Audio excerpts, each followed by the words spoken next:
Selamat sore Tribuners, jumpa lagi bersama saya Mutiara dalam tayangan Breaking News di Tribun Lampung. Kami akan sajikan informasi teraktual dan terpercaya untuk Anda. Dan inilah Breaking News Tribun Lampung selengkapnya. Polisi amankan pelaku percobaan curanmor di Bandar Lampung. Polresta Bandar Lampung berhasil membekuk pelaku percobaan pencurian kendaraan bermotor atau curanmor. Hal ini diungkap langsung oleh Kasat Reskrim Polresta Bandar Lampung, Kompol Muhammad Hendrik Aprilianto. Diketahui pelaku berinisial S berusia 46 tahun alias Manto berhasil diamankan karena dugaan percobaan curanmor. Ia pun mengatakan polisi mengamankan beberapa barang bukti, diantaranya senjata api rakitan. Kemudian 4 buah amunisi, 3 mata kunci letter T, 1 kunci letter T, dan tas coklat milik pelaku.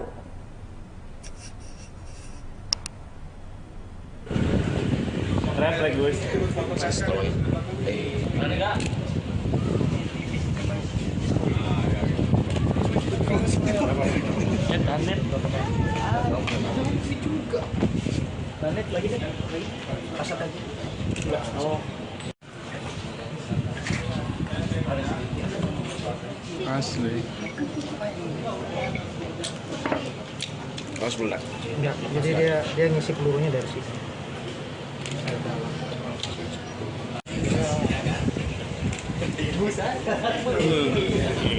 Telepon baru Hongkong aja. Jadi udah pas tetap gantian. gimana sih kalau orang aneh? Ya udah terlalu percaya gitu. Nggak akan kemana-mana, Bang. Oh, semuanya cocok. Ya ini kan lahannya kan di sini. Ini kan pasang dia nih, biar nggak nafas nih. Ada ringnya nih. Oh, ini Ya. supaya yang kekecilan ya. Betul, dan nggak nafas. Kalau ini kan ukuran ini. Ya. Oh, Masih dia ring. dibuat ring. Berarti Jadi senjata ini ya. Ini bagus. Kalau yang putih biasa nggak bisa dia pakai ring.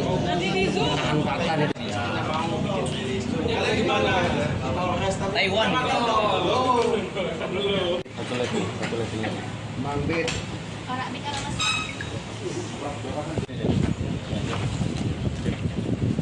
Nama kamu siapa? Asalnya dari mana? Nata.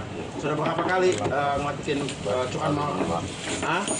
Sekali ini ketahuan atau gimana? Hari ini motivasi melakukan aksi pencurian apa, Mas? Ada terdesak kebutuhan apa atau emang profesi kita? Terus untuk judi? Apa? Ekonomi. Kebutuhan hidup. Ya, Tribuners, terkait dengan penangkapan pelaku percobaan curanmor di Bandar Lampung, kita akan mendengarkan keterangan langsung dari Kasat Reskrim Polresta Bandar Lampung, Kompol Muhammad Hendrik Aprilianto. Lampung melaksanakan press release terkait dengan 363 pencurian dengan pemberatan serta dilapisi dengan undang-undang darurat, di mana tersangka nama Sudoto pada tanggal 11 September tahun 2024 sekitar pukul 18.30 waktu Indonesia Barat, jadi di Cafe Jis yang ada di Pemiling, bahwasanya yang bersangkutan mengambil motor salah satu pekerja atau karyawan yang ada di Jis. Jadi pemilik kendaraan mengetahui kendaraannya akan dicuri, jadi dia keluar lalu meneriaki bahwasanya maling. Setelah itu dikejar oleh pemilik kendaraan korban. Lalu sekitar 50 meter yang bersangkutan dikejar, jatuh. Motor yang dikendarai oleh tersangka jatuh, dan motor itu adalah motor korban seperti yang di sebelah kiri ini jatuh. Lalu dia sempat menodongkan senjata yang bersangkutan, korban diam, lalu dia lari bersama rekannya atas nama Memeng, masih DPO. Lalu pukul 9 malam di hari yang sama, dia di kafe di Alfamart Spring Hill. Di Alfamart Spring Hill dia juga melakukan percobaan pencurian. Lalu kendaraan sudah dirusak. Honda Beat juga. Setelah itu, lalu yang pemilik daripada Honda Beat ini keluar lagi, sempat bertengkar dengan tersangka. Setelah itu tersangka mengeluarkan senjatanya, lalu dia lari. Lalu keesokan harinya, pada hari Kamis tanggal 12 September 2024 sekitar pukul 7 pagi ya, 7 pagi. Jadi ketemu dengan korban yang pertama yang ada di JIS. Dia masih ingat yang mencuri itu adalah yang bersangkutan. Lalu dihentikan sama korban. Setelah itu diteriaki maling, lalu diamankan oleh masyarakat dan polisi lalu lintas di Telantas. Sehingga yang bersangkutan diamankan dan dia membawa senjata api. Di mana senjata api ini kepemilikannya adalah milik si Memeng yang DPO, yang sudah menjadi DPO, yang membawa. Ya, kasus penangkapan pelaku percobaan pencurian motor di Bandar Lampung telah kami rangkum ke dalam beberapa poin, di mana poin pertama, Polresta Bandar Lampung membekuk pelaku percobaan curanmor berinisial Sutoto berusia 46 tahun alias Manto. Manto bersama rekannya yang saat ini masih buron 2 kali melakukan percobaan curanmor di Bandar Lampung namun gagal. Aksi pertama terjadi di Cafe Digis Kemiling Bandar Lampung pada Rabu 11 September 2024 sekitar pukul 18:30 waktu Indonesia Barat. Pelaku berusaha mengambil motor karyawan Cafe Digis namun gagal lantaran pemilik motor mengetahui aksinya. Aksi kedua terjadi masih di hari yang sama, yakni sekitar pukul 21 waktu Indonesia Barat, tepatnya di minimarket Spring Hill Kemiling. Pelaku berusaha mencuri motor Honda Beat dengan cara merusak kontak motor. Namun lagi-lagi, aksi kedua ini gagal lantaran pemilik motor kembali mengetahui gelagat pelaku sehingga keluar dan meneriaki pelaku. Sayangnya, dalam kedua aksinya tersebut, pelaku mengancam korban menggunakan senjata api rakitan sehingga korban dan warga sekitar tak bisa menangkap. Kini, pelaku atas nama Sutoto alias Manto telah diamankan polisi, sementara rekannya masih masuk daftar pencarian orang. Ya, Tribuners, terkait dengan penangkapan pelaku percobaan curanmor di Bandar Lampung, kita akan berbincang bersama dengan akademisi Fakultas Hukum Universitas Bandar Lampung, yaitu Bang Zainuddin Hasan. Halo, selamat sore Bang Zai. Selamat sore Mbak Mutiara.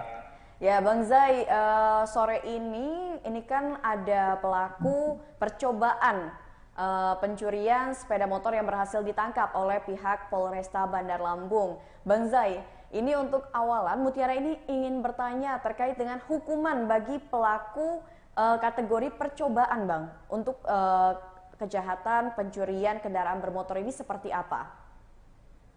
Ya, selamat sore pemirsa Tribun Lampung ya. Selamat sore Mbak Mutiara. Jadi terkait dengan tindak pidana pencurian ini kan tidak ada istilah ya sebenarnya dalam pidana percobaan ya. Karena ketika dia sudah mencoba untuk masuk misalnya dengan masuk ke rumah atau mencoba sudah diketemukan alat bukti misalnya kunci Liberty atau apa namanya alat-alat yang dipergunakan untuk proses pelaksanaan dari tindak pidana, maka deliknya sudah dianggap cukup atau sempurna gitu ya. Jadi dalam tindak pidana pencurian itu tidak ada istilah yang namanya percobaan. Jadi dalam hukum pidana ya. Jadi memang ancamannya memang ya tindak pidana pencurian, tapi memang dia belum dapat dan tidak berhasil, intinya seperti itu. Jadi dalam istilah hukum pidana seperti itu Mbak Mutiara. Oke, jadi memang tidak ada istilah percobaan ya Bang, karena ini memang sudah ditemukan alat bukti juga. Nah, ini tambahannya Bang Zai, ternyata pihak Polresta Bandar Lampung menemukan bahwasannya pelaku membawa kunci letter T dan juga senpi senjata rakitan. Nah, ini apakah akan menambah hukuman kepada pelaku ini, Bang, kalau melihat dari hukum pidana? Dalam hukum pidana kan memang hukum pidana itu menerap hukum pidana material ya. Artinya apa? Sebuah tindak pidana akan dilihat dari akibatnya ya. Akibat yang ditimbulkan. Kalau seandainya itu menyebabkan meninggal dunia atau adanya korban, nah itu yang bisa dikenakan sebagai bentuk dari tindak pidana. Nah, kalau dia belum dipakai, senjata api itu belum dipakai, nah itulah yang disebut sebagai namanya percobaan. Oleh sebab itu, ketika niat awalnya adalah mencuri motor, maka ini dikategorikan sebagai tindak pidana pencurian bermotor. Walaupun memang belum terjadi ya, jadi belum terjadi, tapi niat baik, niatnya itu sudah dapat dibuktikan oleh penyidik dengannya adanya barang bukti ya. Terutama misalnya tadi ada kunci alat terti dan senjata api rakitan. Sehingga oleh penyidik kemudian membuat sebuah kesimpulan bahwa apa yang akan dilakukan oleh tersangka itu adalah melakukan tindak pidana pencurian. Walaupun dia tidak berhasil ya, belum dapat.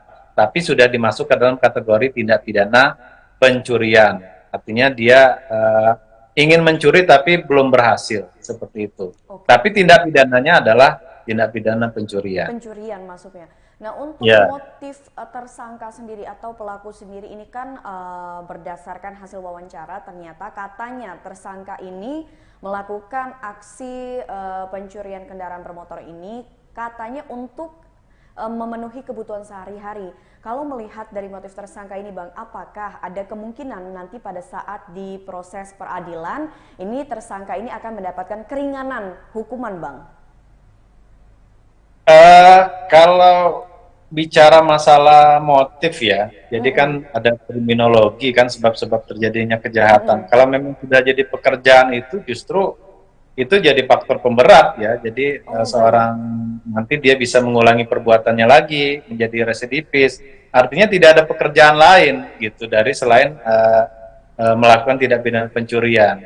Jadi justru itu menurut saya malah jadi faktor bukan malah memperingan tapi malah menjadi faktor pemberat menurut saya terkait dengan tidak adanya pekerjaan ya, tidak adanya pekerjaan lain kecuali dia tidak sengaja atau dia ada faktor-faktor lain dari lingkungannya dan seterusnya.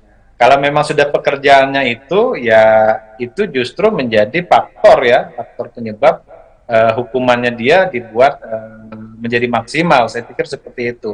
Artinya tidak ada alasan bagi penyidik maupun penuntut umum untuk bisa meringankan si tersangka atau terdakwa ketika nanti di persidangan. Oke, tapi Bang Zai, kalau untuk pelaku pencurian kendaraan bermotor sendiri, ini hukuman maksimalnya berapa tahun penjara, Bang? Itu kan diatur dalam pasal 362 ya, ada sampai dengan maksimal 15 tahun penjara dalam KUHP kita. Maksimal sampai dengan 15 tahun penjara. Oke, Bang Zai, ini semisal tersangka ini sudah istilahnya menyelesaikan hukuman nanti beberapa tahun kemudian dan tersangka ini akhirnya dibebaskan kembali. Dan tadi sudah sempat disinggung bahwasannya dari Bang Zai ini ada kemungkinan nggak, Bang, kira-kira tersangka ini akan melakukan kejahatan yang sama atau bahkan lebih parah? Karena mengingat mungkin aksi kemarin, ketahuan ini ditangkap sebelum berhasil. Nah, apakah ada kemungkinan lebih buruknya gitu, Bang? Nah, ini yang menjadi PR kita ya, termasuk di lembaga pemasyarakatan. Bagaimana agar supaya narapidana atau terpidana ini tidak mengulangi perbuatannya lagi. Jadi pemasyarakatan di lembaga pemasyarakatan itulah mengupayakan agar para pelaku itu tidak mengulangi perbuatannya lagi. Nah, yang dikhawatirkan atau kebanyakan ini kan para pelaku tindak pidana itu justru lebih ahli ya. Ketika dia masuk penjara itu maling jemuran, keluar penjara dia maling motor, masuk maling motor, keluar malah dia ngerampok mobil. Nah, ini kan berarti ada yang salah dalam mekanisme pemasyarakatan ya. Artinya bisa saja yang dikhawatirkan oleh Mbak Mutiara itu terjadi ya. Apabila ada miss, ada kesalahan, ada hal yang yang kurang tepat dalam pembinaan pemasyarakatan dari warga binaan ya.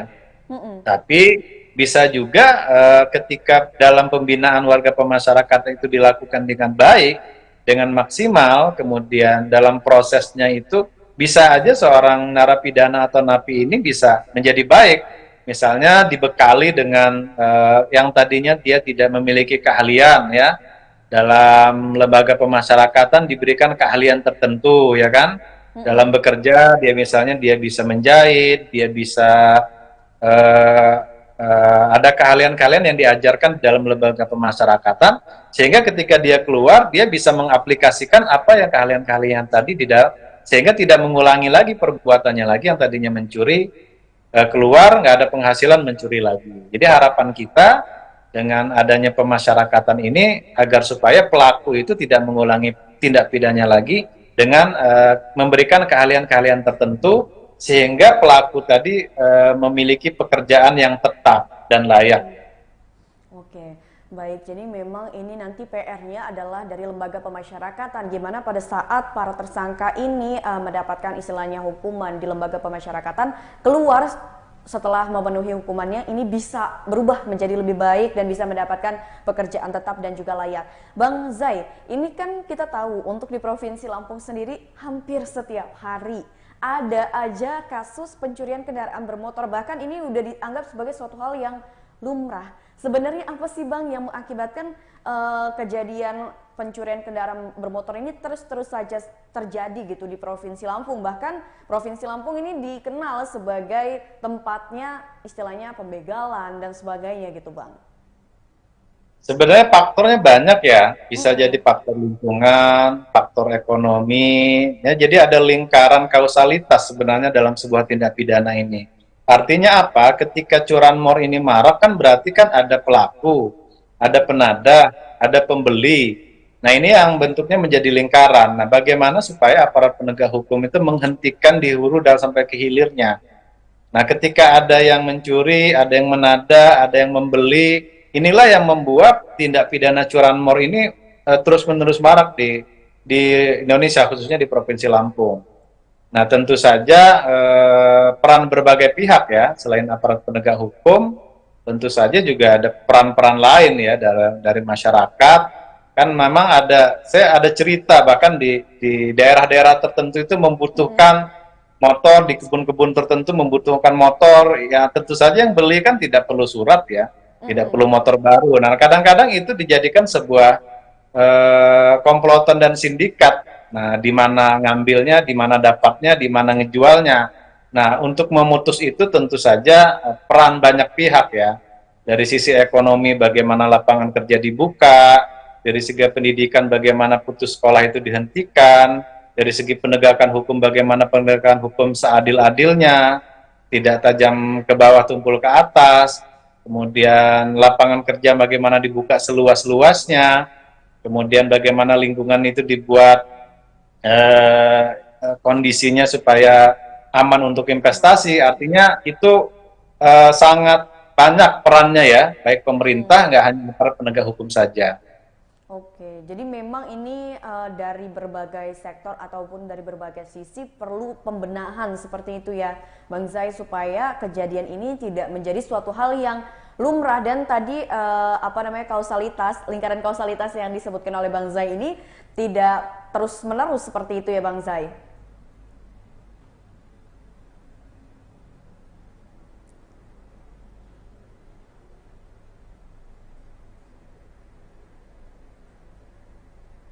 Ya baik, Tribuners, mungkin itu saja pembicaraan kita bersama dengan akademisi dari Fakultas Hukum Universitas Bandar Lampung, yaitu Bang Zainuddin Hasan. Dan jangan lupa nantikan tayangan terupdate lainnya hanya di YouTube Tribun Lampung News Video. Saya Mutiara pamit undur diri dan sampai jumpa.